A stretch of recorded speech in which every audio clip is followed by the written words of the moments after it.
नमस्ते बच्चों, आज की इस वीडियो में हम देखने वाले हैं कंटिन्यूअस चार्ज डिस्ट्रीब्यूशन। आपको इसके बारे में शायद कुछ पता हो या शायद कुछ ना पता हो। तो जैसा कि हम हमेशा करते हैं, थोड़ा सा बेसिक कोई भी टॉपिक को स्टार्ट करने से पहले कि हम ये क्यों देख रहे हैं कंटिन्यूअस चार्ज डिस्ट्रीब्यूशन। देखिए, हमारे पास ना दो लेवल्स होते हैं, एक माइक्रोस्कोपिक लेवल, एक उससे थोड़ा सा ऊपर जब हम देखते हैं मॉलिक्यूल्स से, एटम आयन से थोड़ा सा ऊपर जब हम देखते हैं तो हमारे पास होता है मैक्रोस्कोपिक लेवल। तो ज्यादातर जो हमने काम किया था वो कैसे किया था, हमने माना था पॉइंट चार्जेस, हमने कूलम्स लॉ देखा था, सुपरपोजिशन प्रिंसिपल देखा था।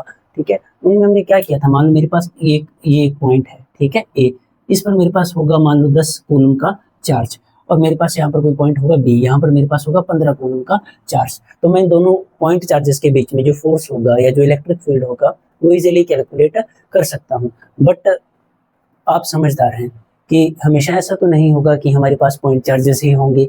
हो सकता है जो चार्ज हो वो किसी बॉडी पर डिस्ट्रीब्यूट हो जाए। जैसे मान लो ये इसके सरफेस के ऊपर अगर मान लो चार्ज आ जाए तो वो किस तरह से आ सकता है, तो इसलिए हम देख रहे हैं कॉन्टिन्यूअस चार्ज डिस्ट्रीब्यूशन। अब हमारे पास जो ये चार्ज डिस्ट्रीब्यूशन है, हमें सबसे पहले क्या देख रहे हैं, चार्ज डिस्ट्रीब्यूशन।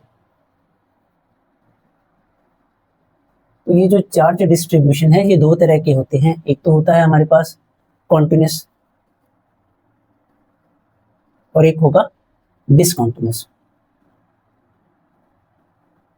डिसकॉन्टिन्यूअस या डिस्क्रीट चार्ज डिस्ट्रीब्यूशन हम देख कर आए हैं, जैसे कि ये, ठीक है, एक पॉइंट पर हम ऐसा मानकर चलते हैं कि सारा चार्ज एक सेंटर में कंसंट्रेटेड होगा, उसे हम पॉइंट चार्ज मान लेते हैं। ये हम अब तक समझ कर या पढ़कर आए हैं। तो कंटिन्यूअस चार्ज डिस्ट्रीब्यूशन में क्या होगा कि कोई भी बॉडी के सरफेस के ऊपर चार्ज जो होगा वो यूनिफॉर्मली डिस्ट्रीब्यूट हो जाएगा। जैसे मान लीजिए हमारे पास एक ये रॉड है, ठीक है, और एक ये रॉड है, ठीक है, या मान लीजिए हमारे पास एक ये सरफेस है और एक ये सरफेस है। हमारे पास ऐसे दो सरफेस है। तो मान लो इस रॉड पर चार्ज जो है वो इक्वली या मान लीजिए यूनिफॉर्मली डिस्ट्रीब्यूट हो चुका है। इस रॉड पर क्या है, कहीं कहीं बहुत ज्यादा चार्ज है, कहीं पर चार्ज है ही नहीं, कहीं पर चार्ज है, फिर कहीं पर बहुत ज्यादा चार्ज है और कहीं पर चार्ज है ही नहीं। सिमिलरली मान लीजिए यहाँ पर कहीं कहीं चार्ज है, कहीं चार्ज थोड़ा सा है, कहीं चार्ज नहीं है, ठीक है। इसी तरह मान लीजिए इस पर यूनिफॉर्म चार्ज है,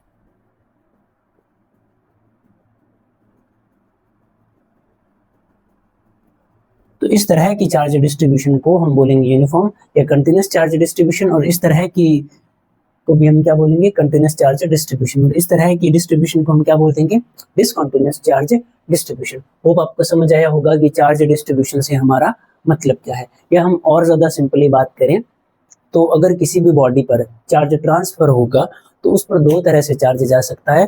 एक तो ऐसे कि वो उस बॉडी पर यूनिफॉर्मली डिस्ट्रीब्यूट हो जाए, एक ऐसे कि वो कहीं पर थोड़ा सा ज्यादा चार्ज है, कहीं पर थोड़ा कम चार्ज है, अनइवन तरीके से चार्ज की डिस्ट्रीब्यूशन हुई है, उसे हम बोल देंगे डिसकंटिन्यूअस डिस्ट्रीब्यूशन। अच्छा, इसमें एक याद रखने वाली बात यह है कि आपके पास जो ऑब्जेक्ट होगा, जो बॉडी होगी, उसकी शेप होगी जो भी, तो उस शेप में जो शार्प एजेस होंगे वहां पर सबसे ज्यादा चार्ज की कॉन्सेंट्रेशन होगी। मान लीजिए मेरे पास कोई भी अनइवन बॉडी है ऐसे, इस पर मान लीजिए ये कोई शार्प एज होगा, मान लीजिए ये कोई शार्प एज होगा, बहुत ही ज्यादा जबरदस्त डायग्राम है, आप जानते ही हो मेरी ड्राइंग काफी अच्छी है। तो मान लो ये कोई शार्प एज होगा तो सबसे ज्यादा जो डिस्ट्रीब्यूशन होगी चार्ज की या सबसे ज्यादा चार्ज इकट्ठा होगा वो यहीं पर होगा। या मान लीजिए एक अच्छी सी एग्जांपल, मान लो हमारे पास एक कॉम्ब है, मतलब एक कंघी जो मेरे काम की नहीं है बिल्कुल, उस पर मान लो ऐसे शार्प एजेस होंगे, ठीक है। ऐसी कौन सी कंघी है जिस पर ऐसे शार्प एजेस होंगे, समझने के लिए बनाए हैं हमने कि ये थोड़े से ज्यादा बड़े और ये थोड़ा सा शार्प। तो शार्प एजेस पर सबसे ज्यादा चार्ज आएगा, किसमें, डिसकंटिन्यूअस चार्ज डिस्ट्रीब्यूशन में। तो ये तो थी एक्स्ट्रा बात जिसकी अगर आप याद रखो तो अच्छी बात है, वरना जहां पर काम आएगी हम देख लेंगे। अब कंटिन्यूअस चार्ज डिस्ट्रीब्यूशन आप समझ चुके हो। जैसे कि मान लीजिए इस लेंथ पर मैं कहीं पर भी, मान लीजिए मैं इस पॉइंट पर देखूंगा तो इस पॉइंट पर मुझे 5 कूलम का चार्ज मिलेगा, मैं इस पॉइंट पर देखूंगा इस पॉइंट पर भी मुझे 5 कूलम का चार्ज मिलेगा, इस पॉइंट पर देखूंगा तो इस पॉइंट पर भी मुझे 5 कूलम का चार्ज मिलेगा। यानी कि इस ऑब्जेक्ट पर हर जगह जो चार्ज की डिस्ट्रीब्यूशन है, जो चार्ज है वो एग्जैक्टली सेम है, इसीलिए हम बोल रहे हैं इसे कंटिन्यूअस चार्ज डिस्ट्रीब्यूशन। होप आपको इतना समझ आया। अब कंटिन्यूअस चार्ज डिस्ट्रीब्यूशन में हमारे पास तीन तरह से होती है चीजें। एक तो जो डिस्ट्रीब्यूशन है चार्ज की वो अलोंग लेंथ हो सकती है, तो हम इसे बोल देंगे लीनियर, लीनियर चार्ज डिस्ट्रीब्यूशन, या हम इसे लीनियर चार्ज डेंसिटी भी बोल सकते हैं। जैसे क्या बोल सकते हैं, लीनियर चार्ज डेंसिटी। लीनियर हम इसे लैम्डा से डिनोट करेंगे, ठीक है, और ये होगी length upon charge upon length. जैसे मान लीजिए हमारे पास एक वायर है, तो उस वायर पर यूनिफॉर्मली चार्ज डिस्ट्रीब्यूशन हो रही है, चार्ज उस वायर पर यूनिफॉर्मली डिस्ट्रीब्यूट हो चुका है, इसे हम बोल देंगे लीनियर चार्ज डेंसिटी या लीनियर चार्ज डिस्ट्रीब्यूशन। अब एक और पॉसिबिलिटी है कि इस वायर को हम घुमा दें और एक रिंग की फॉर्म में ले आए, तो ऐसे, तो इस रिंग के सरफेस के ऊपर भी जो चार्ज होगा वो यूनिफॉर्मली डिस्ट्रीब्यूट हो सकता है। तो दो तरह से हम लीनियर चार्ज डिस्ट्रीब्यूशन या लीनियर चार्ज डेंसिटी को देख सकते हैं। तो इसे हम लैम्डा से डिनोट करते हैं, ये होती है हमारे पास चार्ज अपॉन लेंथ। मेनली जब हम आगे इलेक्ट्रिक फील्ड या गॉस थ्योरम के एप्लीकेशंस में से यूज करेंगे, तो हम देखेंगे कि हम एक छोटे से सरफेस, छोटी सी लेंथ के छोटे से हिस्से पर हम चार्ज डिस्ट्रीब्यूशन देखेंगे। तो इस हिस्से को हम मान लेंगे dl और यहाँ पर हम मान लेंगे कि छोटा सा चार्ज है dq। तो हम इसे कैसे लिख सकते हैं, lambda is equal to dq upon dl, ठीक है। और dq की वैल्यू क्या आ जाएगी, लैम्डा इंटू dl। तो टोटल चार्ज आप इंटीग्रेशन से निकाल सकते हो। अगर बोथ साइड हम इंटीग्रेशन करेंगे तो यहाँ पर इंटीग्रेशन के निशान के कारण dq q में बदल जाएगा, लैम्डा कांस्टेंट है तो उसे हम बाहर लिख देंगे और dl ऐसे, ठीक है। तो टोटल चार्ज हम इस तरह से निकाल सकते हैं। अब बात करते हैं इसके यूनिट्स की। तो जो यूनिट्स होंगे लीनियर चार्ज डेंसिटी या लीनियर चार्ज डिस्ट्रीब्यूशन के, वो होंगे, देखिए आपके पास लैम्डा का क्या था ऊपर, चार्ज अपॉन लेंथ, तो चार्ज के कूलम पर लेंथ के मीटर, एसआई कूलम पर मीटर। तो ये आप याद रखिएगा। इसके बाद हमारे पास आएगी सरफेस चार्ज डेंसिटी। तो इसके बाद लीनियर चार्ज डिस्ट्रीब्यूशन के बाद, यानी कि हमारे पास एक लेंथ के अक्रॉस चार्ज हो सकता है। दूसरा केस हमारे पास क्या है कि कोई सरफेस के अक्रॉस हमारे पास चार्ज हो सकता है। जैसे कि मान लीजिए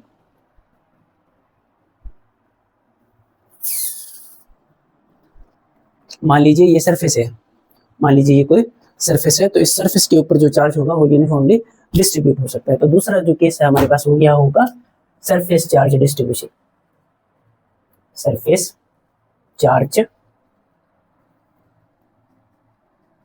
डिस्ट्रीब्यूशन।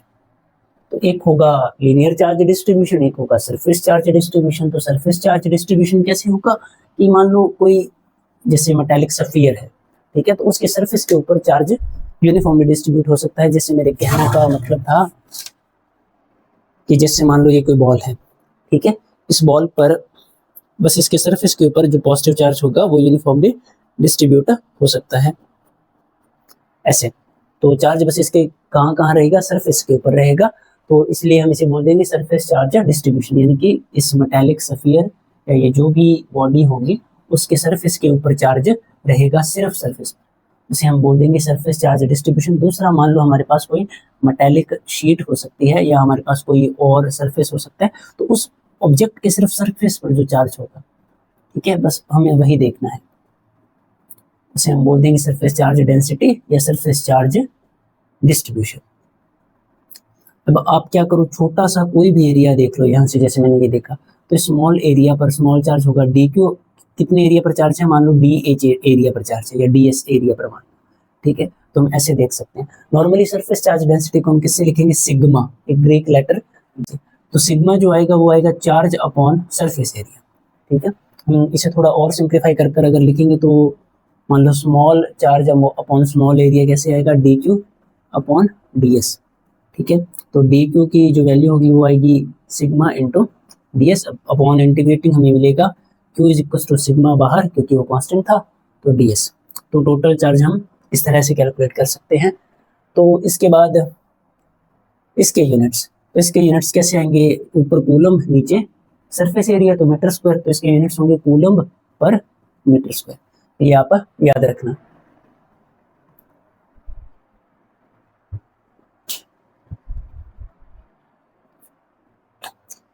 पावे रख ले थले दब के,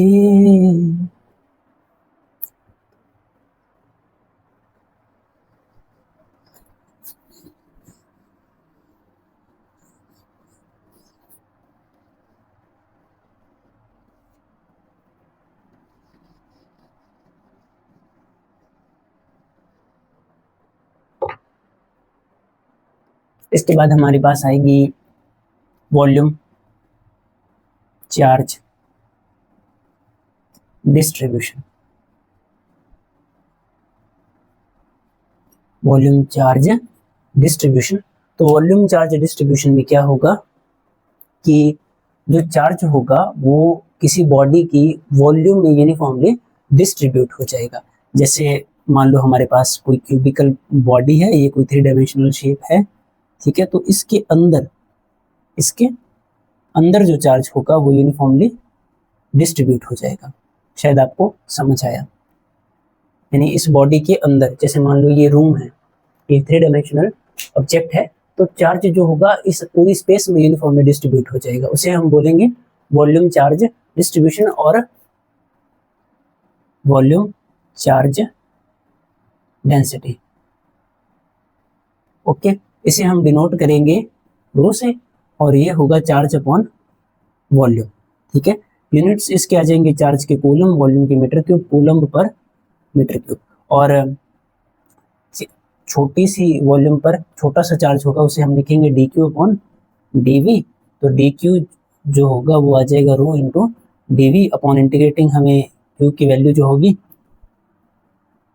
वो मिल जाएगी रो इंटू डी वी। ठीक है, इन्हें हम आगे फोर्स और इलेक्ट्रिक फील्ड में इस्तेमाल करेंगे। तो अभी के लिए इतना बहुत है, मिलते हैं नेक्स्ट वीडियो में। अगर आपको समझ आया तो भी आप कमेंट कीजिए, अगर आपको नहीं आया तो भी कमेंट कीजिए, ताकि हमें पता चले कि हमें किन चीज़ों पर ज़्यादा काम करना है, धीरे बोलना है या ज़्यादा तेज़ बोलना है।